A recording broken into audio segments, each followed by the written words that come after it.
Hello and welcome back everyone, we Weeb online, and today I'm gonna continue the story What If Naruto Became Fem Kyubi Part 4. If you enjoyed this video, please give it a big thumbs up, and to watch more videos like this, subscribe to my channel and turn that bell notification on so you never miss an upload.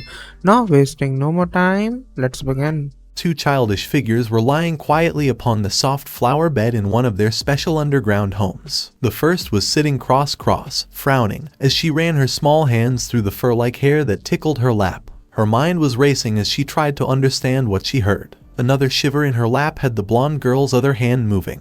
The other figure was lying down on the flower bed, crying her heart out, with her head upon her sister's lap. Soft ministrations were helping to calm her down, but she couldn't help but remember that instant running through her head over and over again. The second hand descended upon her ears, scratching and petting the anguish from her system. Every stroke, every motion, every little bit of contact between them helped to ensure that her sister was really there. But the memories were still there. Jiraiya was not a man known to be serious. He was aloof, playful, and always easygoing. He would pull nearly situation or conversionation towards perversion, just to see how women react. Of course, there was far more to it than that. The more he learned from reactions, the better he learned to read people. How better to do so than by acting in a manner that would break open even the toughest facades. It helped that he truly enjoyed the female form enough that his actions didn't need to be faked. But not today. For the first time in years, no, maybe not that long, not with looking for Orochimaru, he was unable to bring himself to act carefree. A messenger toad had brought him disturbing news from Konoha in the middle of the night. His sensei wouldn't use his emergency contact without reason, usually waiting for the monthly contact to do so for him.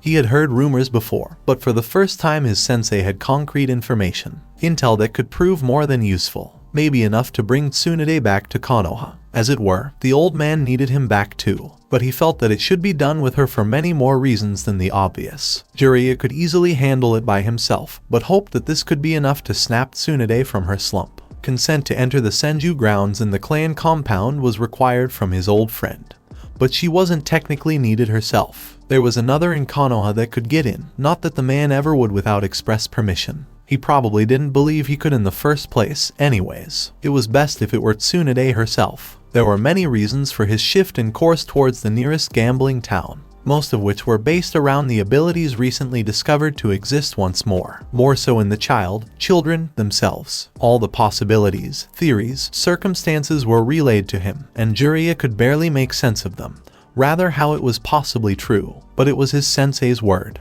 His only consolation was imagining the faces of those decrepit counselors demanding information that the Hokage wasn't willing to divulge. It was too sensitive, just as much, if not more so, than even his godchild's heritage. He would check in when he got back, rather than simply read the letters the old monkey sent regarding her. Going back, he hadn't been in Konoha for years. I hope this will be enough for you, Tsunade. Once more, Hiruzen was feeling truly old. He puffed his pipe in the early morning light, remembering last night's events. Rather, what he learned from them. It was impossible to say the least, but Inoichi had confirmed the memories. They were real, untampered, and impossible. But reality told him otherwise. Two little girls were running around Konoha with the ability to shift into foxes. Henge was simply an illusion that used smoke to cover up the change. A physical change like they were using would require far more chakra than a child should possess. But it was their natural traits that were unnerving. They physically possessed true traits of a fox. While that alone was enough cause for worry, a resemblance to Uzumaki Narumi was far more worrying. His only consolation was that they were both girls and seemed to be protecting her. There could always be some plot underneath it all, but it just didn't seem so. The twins would have already pulled something had that been the case. Zen, in all honesty, the aging leader didn't know what to make of it all. On one hand, he finally had proof that the forest wasn't simply putting out chakra, but was simply conforming to the residents within. On another, they were completely peaceful so far, not even killing the man that tried killing one of them unprovoked, Hiruzen. And with Kakashi's testimony, they each possessed an extinct bloodline. While Biju did have the capability to use elemental chakra that required bloodlines and humans to possess such capability, none had the two mentioned. Further, their physical appearance should be impossible. Kushina had a single child, not triplets. He knew it was impossible, yet true, a Senju related to Hashirama, and a Yukina, both with Kyubi traits with an appearance that literally mirrored Kushina's daughter in nearly every aspect, and in whiskers included, only separated by hair color, fox ears, and tail. and the apparent ability to regenerate from fatal wounds. Hiruzen, blinking, he looked towards the slightly huffing voice of an annoyed Koharu. Had he been so caught up in thoughts that they had to yell to get his attention? I apologize, Himura, Koharu, Danzo. However, I am unable to release the information of last night at this time. It's far too sensitive, and best handled with utmost discretion. Danzo raised an eyebrow, the only visible one, at the reply. You intend to take care of this matter personally? Hiruzen chuckled. No, there is only one in our force that can truly handle the matter. I've already informed him about the details, can't afford any interference from any outside parties. Danzo knew the Hokage meant his route. He also knew who had been called. Still, he would not give up. For months, years, he had his best searching for the source of chakra without luck. Whatever Hiruzen had, it was by mere coincidence that he knew. Unfortunately, the only lead he had was out of reach. He couldn't place any of his own to trail the Uzumaki, and the damn foxes were incredibly skilled at evasion. He would have to wait until the ANBU released that Chunin for anything more, apparently. It would be much too problematic to take any other course for the moment. Hiruzen watched as his old teammates about to retort before turning stunned faces towards the door as Danzo exited. If he was already giving up, then they obviously wouldn't get anything either. I guess we will have to wait for the news. Indeed, Koharu, and I hope you will relate your information at a later time. Good day, Hiruzen. The Hokage sighed once more as the door closed. Damn you, Minato. After a moment of self-pity, he stood up and walked towards the door. He had a man to visit about a couple little helpers he had recently picked up. And maybe an early lunch. Hinata. Narumi stared at the blue net in the early morning sunrise. Kei Konishiwa Naruto-san. Hinata moved to sit down next to her first friend, who smiled wide. Wanna walk to the academy with me? would enjoy that. She blushed before remembering why she came. Ano, are Haruna and Fayuna here? Yeah. Narumi looked confused, but she had also checked. She didn't know why, but felt that she had to do it. Though the redhead had expected to see at least one of them at her apartment in the morning as she walked to the stand. They seemed a little off, but both were already working in the kitchen. I see. Thank you. Waves of relief seemed to flow off of the pale-eyed girl. She inclined her head in thanks just as Tuchai came out with 2 bowls, setting it down in front of them saying it was on the house. He had walked back into the kitchen before Hinata could decline. Itadakamasu, Narumi called out before digging in. This was soon followed by Hinata in a much more graceful way. Back in the kitchen, Tuchai frowned for a moment as he watched the girls move about. He had almost missed it, but knew something was wrong. He had felt that strange, dreadful feeling the night before, and it was eerily familiar. Unlike a shinobi, he couldn't place it though, but he somehow knew it was the twins that were in the center of it. The way Haruna kept her tail touching her twin at all times was proof of that, but he decided not to ask. They were unharmed, and already happily shifting around to help. Instead, the middle-aged man smiled. As always, it was a cute scene, even more than usual as they tried to get everything done without tripping over each other. But still, why don't you two go out there with your friends? I'll make the rest. It didn't happen every morning, but once in a while they would do it and enjoy a bowl with their sister. Smiling brightly, after an almost too quick to recognize arigato gozaimasu, both girls ran out the door as their features flowed to hide under their clothes. Tuchai sighed with a small smile as the chatting already doubled in volume. In the darkness, a length of softness slid across an uncovered arm. A triangular ear twitched in response, followed by a different length of fur tightening around the small waist held within its grasp. Beside it, 2 similarly colored lengths of fur reacted similarly, pulling the warmth within their grasp closer. Nearly inaudible, a choked sob broke from the sleeping form. Subconsciously reacting, the other form curled closer, her own tails similarly tightening their hold upon the Pain family within her grasp. Both were nearly oblivious to the world. It was only upon her awakening and insistence that had allowed their current schedule to be maintained. But it wasn't in her heart to force her sister to go out while hurting. She needed to sleep it off apparently, know that the young child truly minded. Their huddled forms remained invisible under yellow and red fur within the darkness as they continually comforted each other for more time than either cared to know. An interesting sight marked Konoha that morning. Some people looked on in anger, others in confusion. Many were disgruntled beyond belief, while a few were more than stunned in wonderment. There were so many reactions among the few people that lined the streets that morning, but they knew not to cause a public scene. The Uzumaki demon and Hyuga princess were walking together to school with a fox in each child's arms. Furthermore, they were pleasantly talking to each other, smiling, as they scratched the small ears on the animals they carried. animals that were rumored to have taken occupancy within Konoha's Senju forest. It was such an impossible scene for most, they were left just standing there, unable to form coherent thought. On one hand, there was a rumor that the demon used a fox to attack a teacher, forcing her from the position. On the other, the heiress to one of the most prominent clans was holding said demon as if it were a kitten. Was he somehow controlling the Hyuga child? Were the foxes making the girl hold them? Why weren't the Hyuga reacting? What were they doing letting them get so close to one another? How had they even caught the demons that took over the forests? While the civilians and civilian-born shinobi were going rampant in their ugly thoughts, the few shinobi that knew better were following along the rooftops in interest. They had never seen the creatures before. It was interesting that they were even alive to be seen from recent years. What bothered them were the few people that had obviously started to follow the children. Even if they knew that an ANBU was following the children, it wouldn't be enough to stop trouble from arising. Trouble the Hokage would have their asses for should he learn that nobody stopped something before it even happened. A couple Chunin leaped down from the rooftops in front of a few people, civilian and shinobi alike, blocking their small procession. All this had gone completely unnoticed by the two girls as they continued on. Each girl was more interesting and the first friend they had ever found than most anything else, easily keeping their attention away from possibly troubles, and their ministrations unknowingly comforting the nervous foxes held within their arms, as they picked up on the growing negativity. Neither girl knew what had nearly happened that day. Neither would find out, but the stirrings had already spread around. So many little happenings that neither picked up on,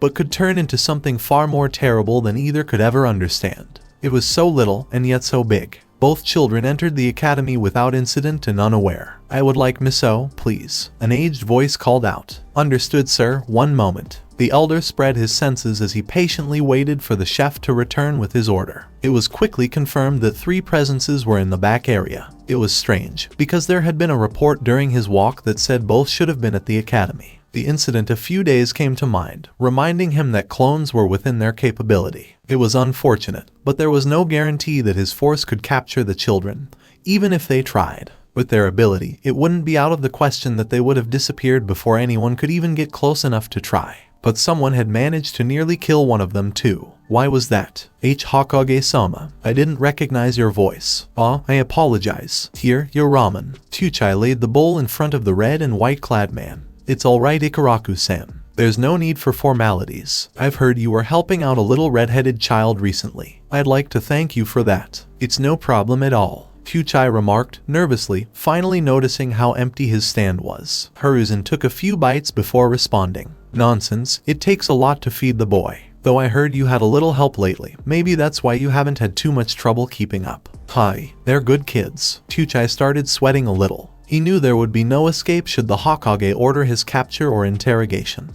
Twin girls I heard. How did you meet? Tuchai thankfully recognized that he was only going to have an informal interrogation. It wouldn't be marked or recorded, but there was no lying. He couldn't protect the girls any longer, but maybe he could keep them from being taken or locked away. The ramen chef could only hope. They came by for ramen, but were unable to pay. I had them work in the kitchen, but they ended up turning it into a war zone. I'll never forget how frightened they were while covered from head to toe in their mess to pay me back. They started working here, but eventually asked if their work could pay for another's daily food. I see. Hiruzen whittled down a bit more of his early lunch. Do you know of their special traits? Tuchai reluctantly nodded, sighing. If I tell you what I know about them, could I have your guarantee that nothing will change? Unfortunately, I cannot guarantee anything. Sadly, I had been unaware of their very existence until recently. Without a basis, I am unable to form proper judgment. However, I will assure you that I will attempt proper measures to suit their interests, if possible.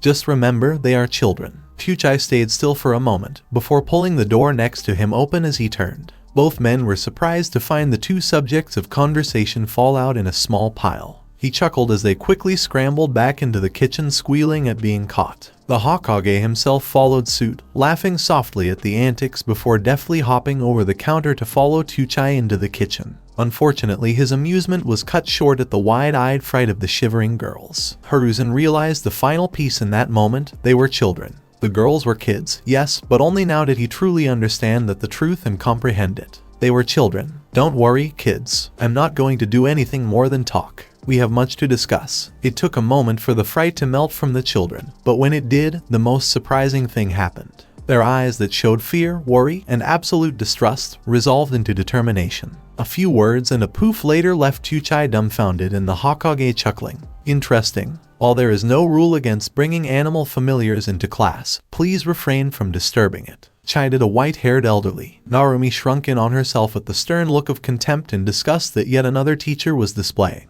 He hadn't even glanced towards her new friend who was doing the same with Fiona. She promptly stopped petting the furry softness held in her lap with a nod. Soon the purrs ceased, but soft breathing indicated that her foxified sister was sleeping. Good. Now class, we're going to cover the second Hokage today. If you remember, he was the first Hokage, Hashirama's younger brother, HW. While it was overall boring, Narumi was all too happy to be included in the lectures to ignore them. She didn't get punished like before and could actually learn something. Her friend was even sitting next to her. If she just ignored the man's obvious dislike of her, then she could bear it. Soon, she would even be able to read the textbook too. Her nichans were helping so much that she had headaches. So much was being stuffed into her head that it was unbelievable. Already Narumi had learned more in the last few weeks than an entire year, and she felt as if there wasn't enough. The small headaches would go away quickly enough, thankfully. Maybe she could take the textbooks to her sisters and learn with them. Naruto, read page 23.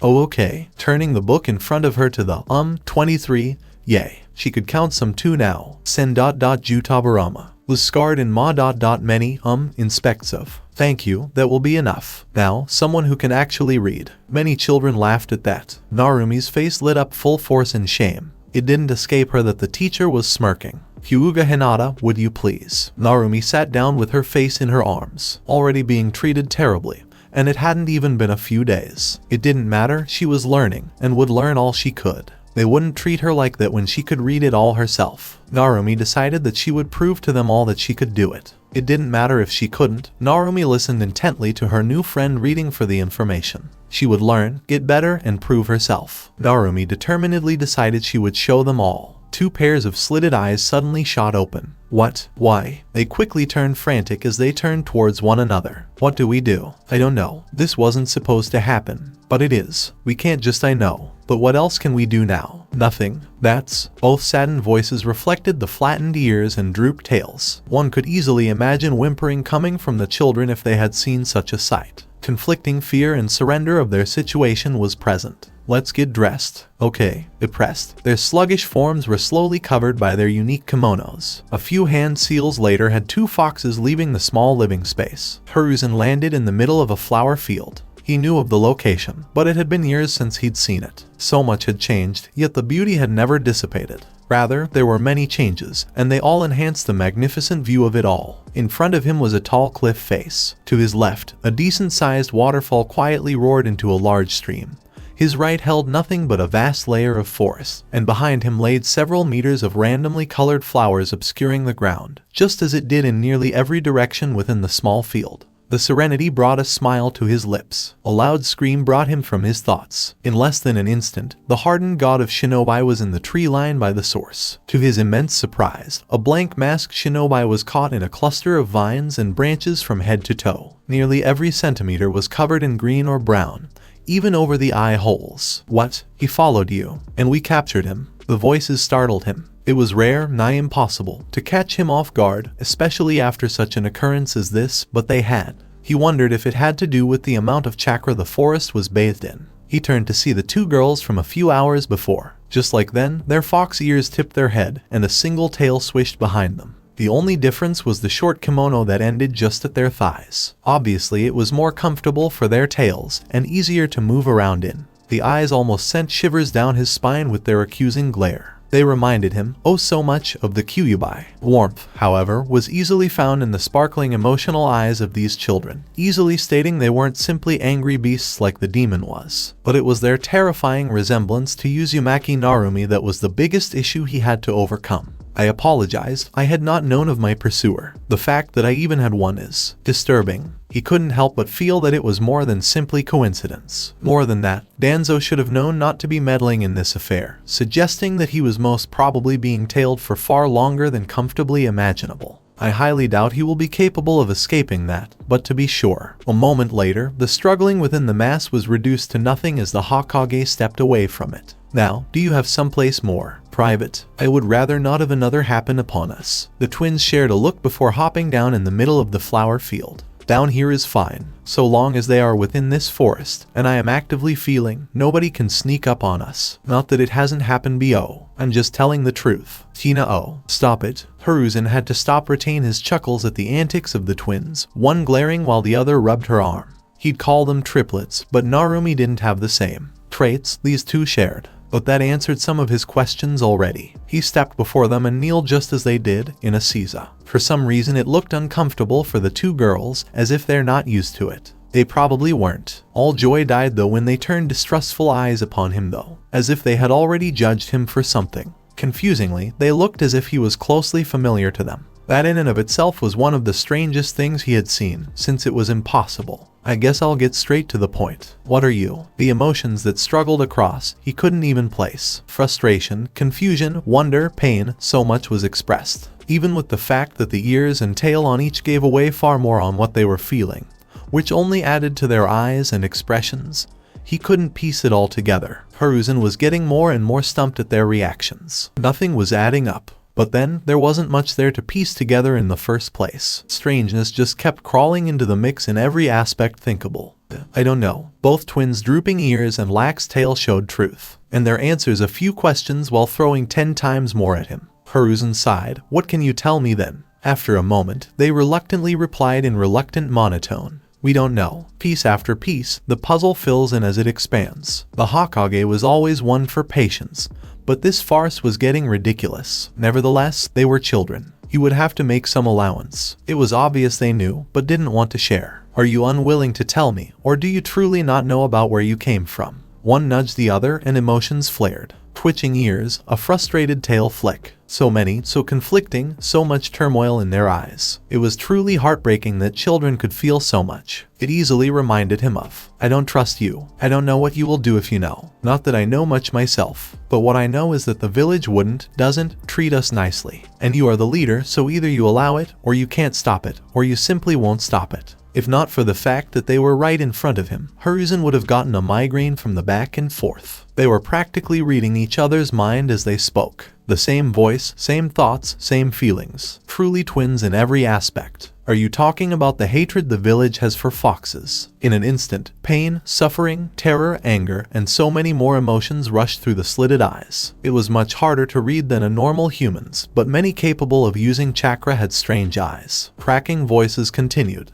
They treat us like demons. We don't know if we are, but at least we don't attack others for simply existing. And we don't know what else to do anymore. I almost lost my sister last night. I don't want to die just because I look like this. Both were visibly crying, leaning against each other with their tails wrapped around the other's waist. Hiruzen couldn't possibly imagine the pain they were in. To have not only been called demons, but likely chased, attacked, nearly killed for simply looking as they did. He honestly didn't know what to do with them. They couldn't simply hide from the world. From their own words, they had been living here for who knows how long. But long enough to have felt the village's anger, long enough to be deeply traumatized. If he hadn't had so much experience, Hiruzen knew he'd have had to take a few moments to steel himself. How long have you lived in this village? All my life, the blonde-striped redhead replied. The other nodded along. Do you know who your parents are?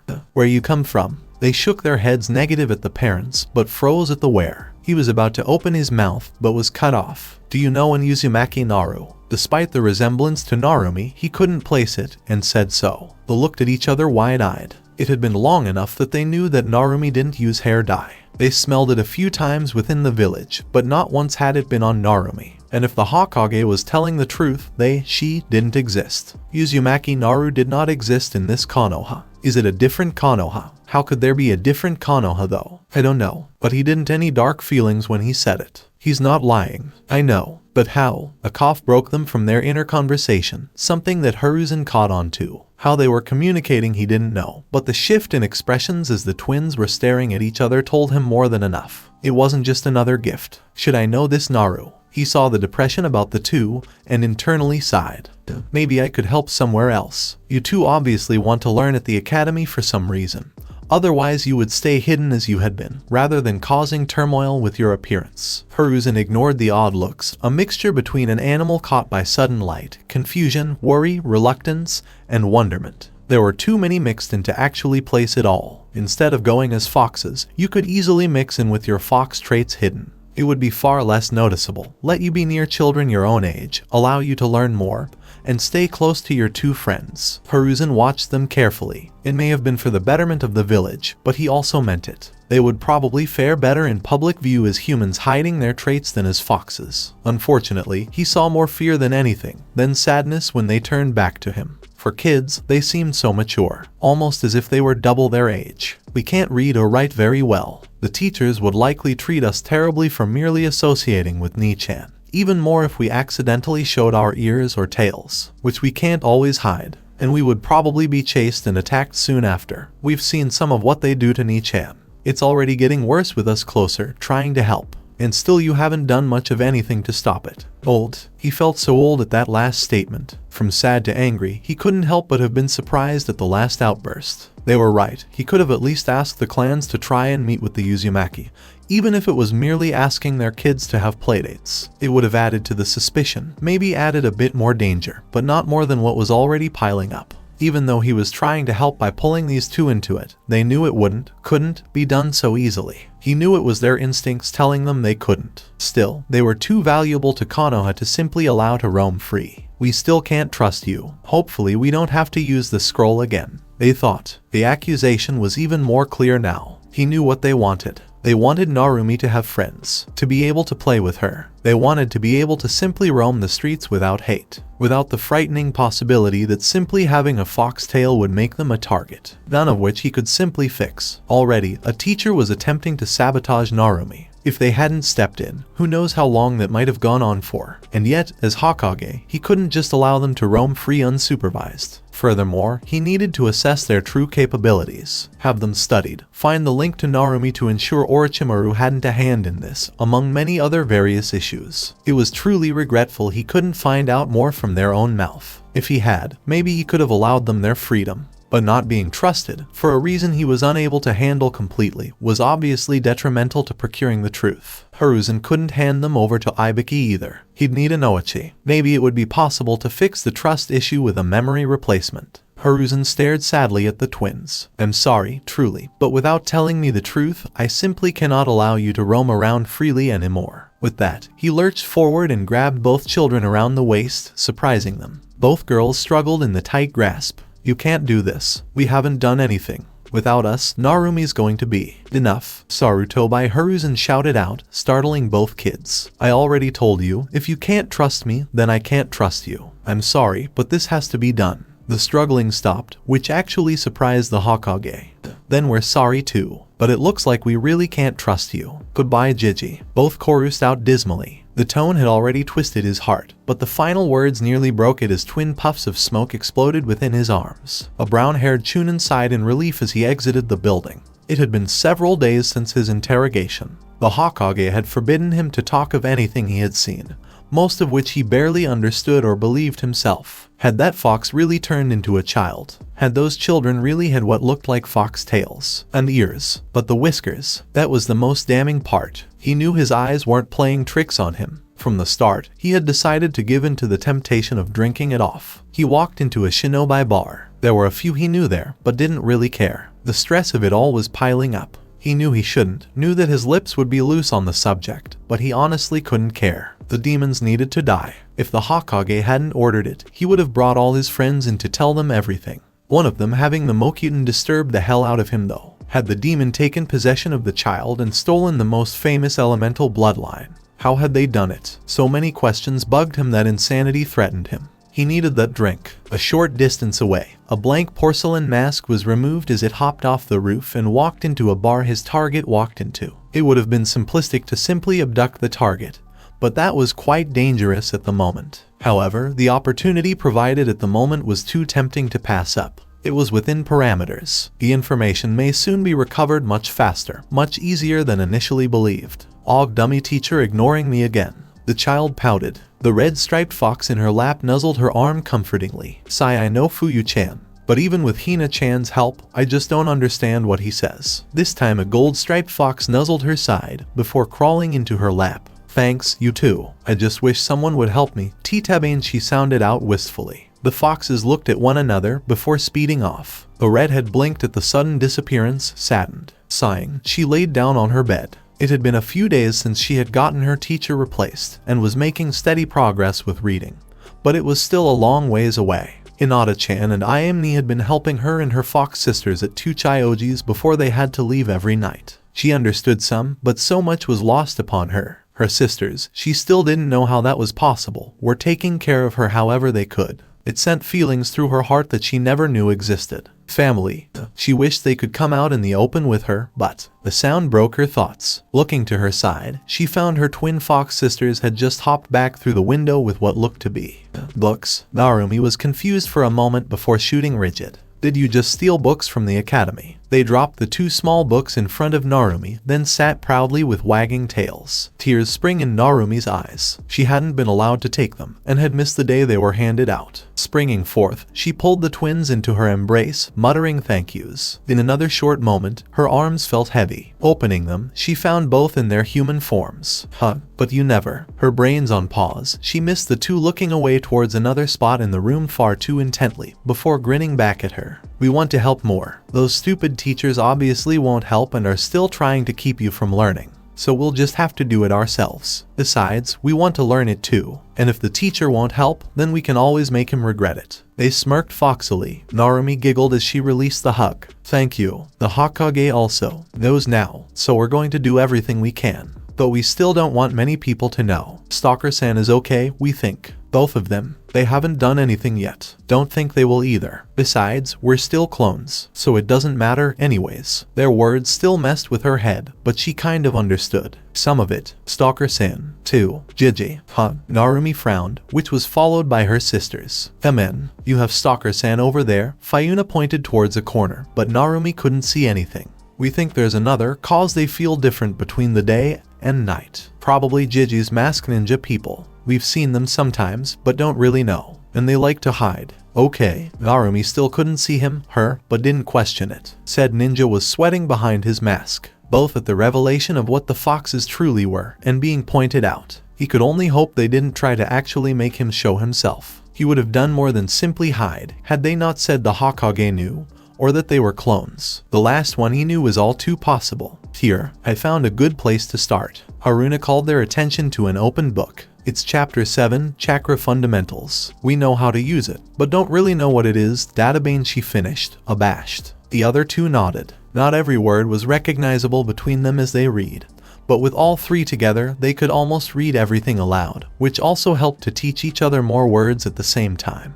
Hiruzen puffed another smoke ring. For the past few days, he could only lament his mistake. There was a major opportunity to add 2 incredible assets towards helping his village. Through a simple assumption, he had instead turned them towards further distrust. He had assumed that because they wished to meet him within their own territory, that they were the originals, instead of shadow clones. Instead, he realized they simply wanted assured privacy. Further, they had even caught a spy. Even so, he had to try. But he failed. Their relationship with the young Uzumaki was obviously more due to familiarity than anything. In all probability, he would have to work on that link if he wanted to make peace. Still, their words, the information he had gathered, nothing made sense. They acted like he was closely held within their hearts, and yet their guard was up at all times. It wasn't simple by any means. They wanted to tell him, but they didn't trust him. Why? Fear. They were terrified of what would happen, scared of his reactions, frightened of what may happen. And he had gone and proved them correct to fear him. A sigh followed his drag on the pip. Finally, the door opened, showing someone who had some explaining to do. Danzo, Pink and Violet glanced at each other. Mirrored nods followed. Walking out into the open, the forms of both shifted to a humanoid shape. They walked barefoot across the flower bed until they were in the middle. Slowly, they turned to face each other. You really think this will help us? No, but I like the idea better than simply hitting each other. No matter what we do, the pain doesn't lessen. Withstanding it may have gotten easier, but our bodies are healing too fast and staying too soft. The grass grower replied, ears drooping. The blonde sighed, yay. I remember having calluses and scars. Everything hurts so much more now, I hate it. Databane. Her tail puffed out momentarily. Besides, I heard it's pretty. Someone said it was great. Grace. Fo. Day. Stupid long words. We'll become more graceful this way. Oh, was that Ino or Sekura that said it? They were always going on and on about skipping eating for diet, making sure they were as pretty as they could possibly be for jerkface. I don't even remember. Hey, you're still kinda me. If you don't know, why would I? She pouted, ears lowered. I dunno. The ice girl shrugged, before straightening up. So, we just go with it. I mean, we don't know anything. Yep, make it up as we go. You remember that Kunoichi class where the teacher showed us. But instead of alone, we do it together. If we can dance with each other without messing up, I think we'll be even better than her. Chitaben. Haruna finished in hopeful awe of what could be. Okay, so how do we start? She watched her twin freeze, tail included. I guess I'll start moving, and you copy me. And we just avoid hitting each other, or something. We'll switch off too. The redhead nodded, tail wagging. Fayuna brought up an arm, which was quickly mimicked. Then she stepped forward, followed by a similar motion by the girl in front of her. She twisted sideways, so they wouldn't accidentally touch with her next copied motion. A foot moved, an arm bent, her body shifted to the side. Step by step, she and her sister started moving in sync. It was slow, sloppy, had many odd shiftings that didn't match up well when mimicked, and overall quite crude. Their tails were making efforts to simply keep balance that the twins were having a hard time maintaining. All too often they had to pull back from a move. But that also brought a realization that those could also be considered part of the dance as well. On and on they moved. Slowly, ever so slowly, their bodies came to a rhythm that neither could deny. Rather than simply mimicking, the girls were soon moving in true synchronization. Neither realized it, and neither cared. Movement was still terrible from an outside view, and many motions could have had them toppling over without having a tail to prevent such, though they did have a tendency to brush against the other twin, mostly against the other tail, causing even more pausing and flinching. Anyone watching would call the dance, if it could be considered such, awful. But the fact that the girls were moving as one, in ways that should have been impossible without knowing beforehand, could be considered incredible. Still, as the seconds, minutes, hours passed, they were ever so slowly shifting into a softer flow. The twitching, pauses, and overall motions were disappearing. Movement that had needed to be undone were becoming far less frequent. Errors, if they could be called such, were being fixed on both the conscious and unconscious level. Eventually they slowed to a stop, not from tiredness, exhaustion, or time that had passed, but because their clones had popped. Blinking at the sudden rush of information, the twins looked around to find darkness filling everywhere around them. Darkness. We danced. All day. Fayuna mouthed out in dazed awe. She looked at her sister, then burst into laughter, which was quickly echoed. Ding ding ding ching ching ching shwuuuu. A blonde woman stared in bewilderment at the slot machine that started pouring out money faster than eyes could follow. Her mouth parted as the pile grew and grew. Sudden chills wrenched her innards. Quickly, the twin ponytailed woman scooped up the winnings and practically disappeared as she sped to cash out. A short, dark-haired girl blinked in surprise as the busty woman that was her sensei disappeared and reappeared in record times. Tsunade-sama, we're leaving Shizune. Now, her tone far too serious, the younger woman dumbly nodded. Just as they exited the casino, however, the luck bite had finally taken. Time, we need to talk. A masculine voice simply seriously stated. Cursing her luck, Tsunade turned with a growl. What do you want? Let's go find a place to talk. I have news you need to hear. For a few moments, nobody made a move, though Tsunade's scowl deepened. Finally she sighed. At least he didn't say anything about going back there. Fine, but make it quick. And you're buying. She stomped off, ignoring the releasing tension of the other two. At what is now called the Valley of the End. So devastating. The battle literally altered the landscape, forever leaving their marks upon the area. The teacher finished. Narumi had listened intently, hanging on to every word of the boring, monotonous sensei.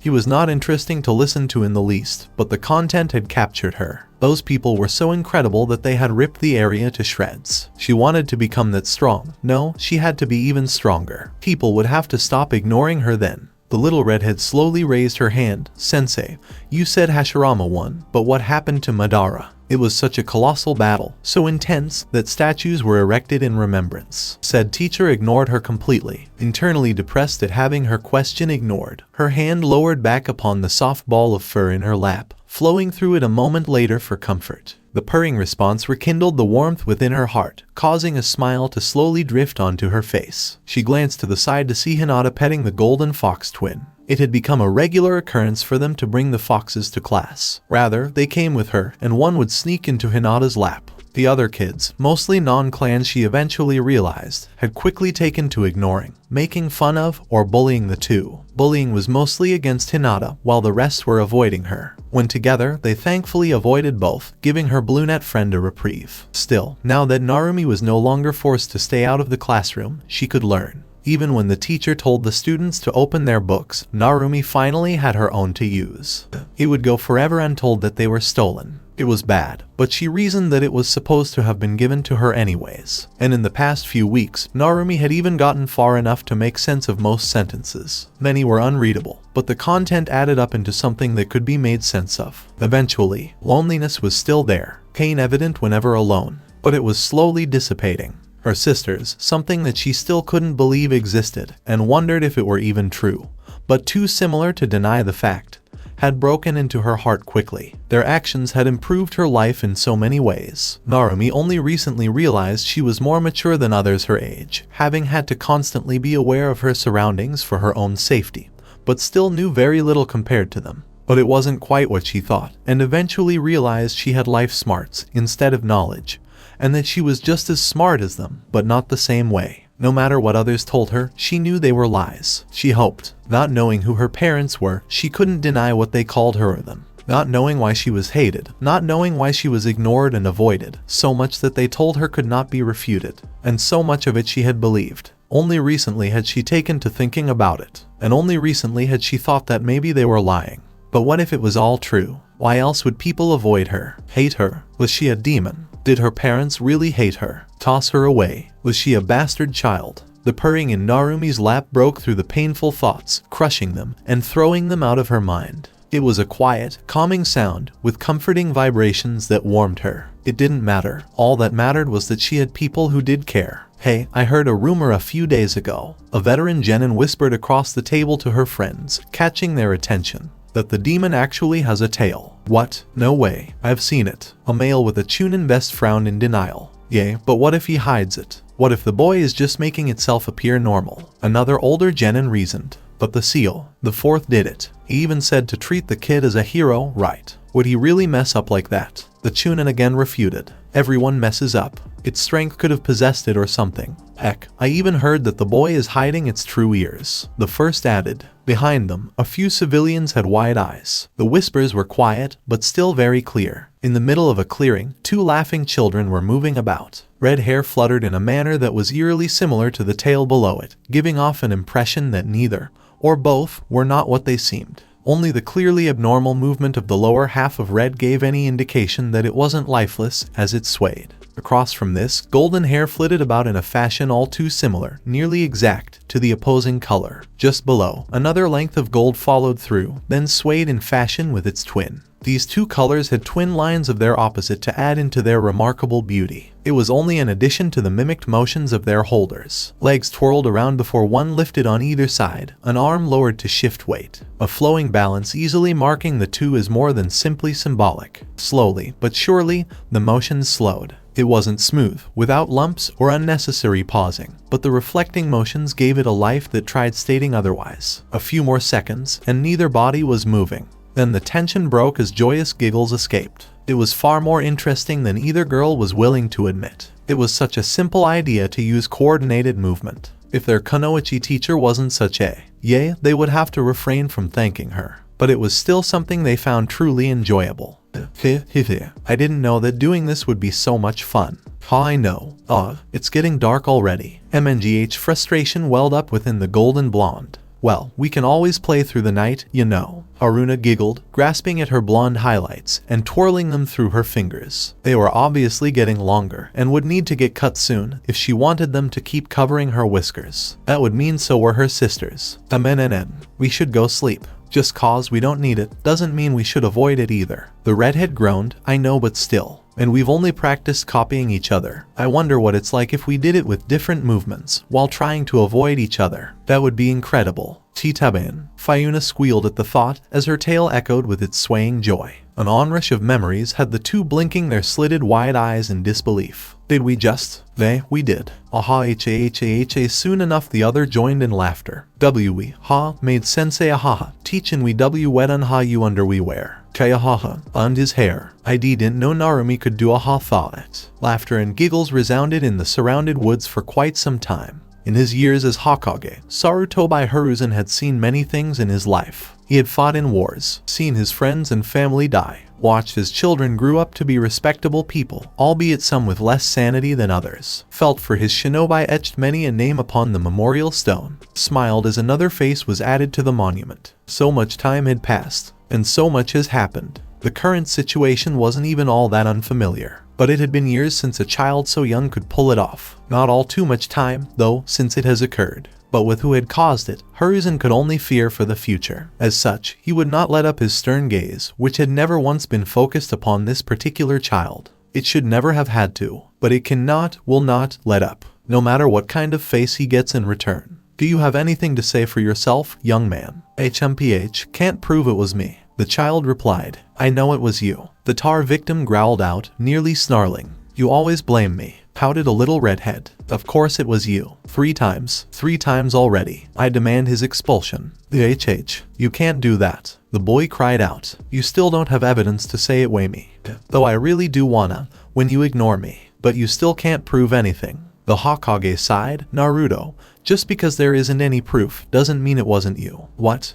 Everyone always sides against me. Narumi's face darkened in sadness, confusing Hiruzen. Even when I wasn't even there, couldn't do it, people still don't believe me when I really don't. That tugged a knot the Hokage didn't want pulled. He knew much of what the girl had to endure. The mobs, people trying to beat her, others attempting to poison her. It was only for a short time, but so much happened within the few weeks between her birthday and enrollment. There was a reason why he had her pretend to be a boy. It would have been far worse had he not been doing so from the start, ever since he learned the negative reaction the village had towards the innocent Uzumaki child. Still, the elder kept his face straight, no matter what he felt inside. Naruto is correct, however. There is no proof. It could have been anyone. Besides your unique hairstyle, wearing wet underwear could have easily been a personal choice. Naruto's teacher, a once bland male, growled again. His current situation was similar to the first prank that got the previous teacher in such deep trouble. However, this time, his hair was somehow styled into a spiky style, colored in pink and sparkling.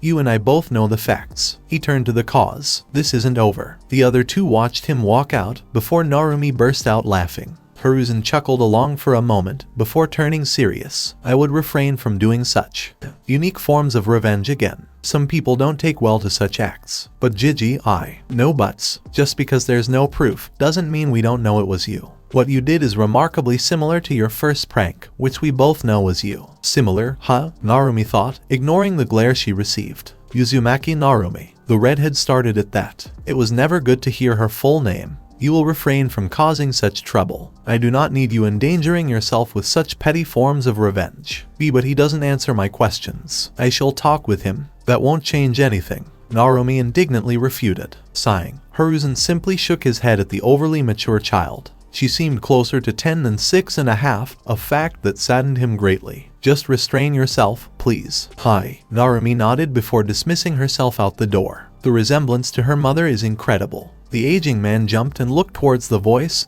Jiraiya. Hiya, sensei. Sorry it took so long. I had to find someone that might be able to shed some light upon the matter. The white-maned man hopped from the open window to the sofa. Now, please explain everything in detail. Hiruzen studied his student for a few moments, then nodded, ignoring his worry of this someone. So long as you think this person can help, and can truly trust them to be discreet with even your most personal secrets, I'll allow it. You can trust her. Now, please explain. He had an inkling who Jiraiya meant. Still, Hiruzen didn't know if it was from finally returning to Konoha, where his beloved student had recently perished, seeing a living reminder of the man, or simply just the situation at hand. But the seriousness Jiraiya displayed was slightly unnerving compared to usual. It started with. So this was it for today. I will continue the story in next part. Till then, we weeb offline.